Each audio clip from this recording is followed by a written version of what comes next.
Hey guys, this is Nikki with RevRex, and today we're going to be going through how to get signed in and how to get your account set up. Let's get started. Alright guys, so step one is to check your inbox for 2 emails. The first email is basically going to be telling you the information that you need to have gathered. For instance, your business name, your EIN number, and be sure to make it as accurate as possible. For instance, what you would put on an IRS statement. The second email is basically going to have your username and your temporary password. You're going to be using this to log into RevRex for the first time. Then, on that first email, you're just going to click RevRex application, and that link will take you to the sign-in page.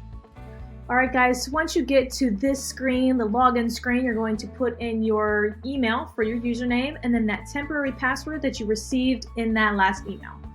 Click I'm not a robot and then click sign in to get started.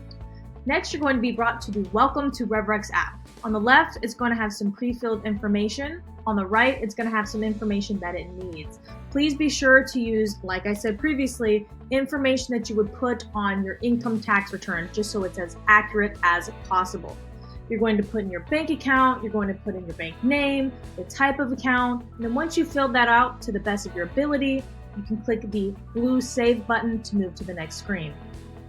Stay tuned for video 2 where we go into how to get set up within the actual application.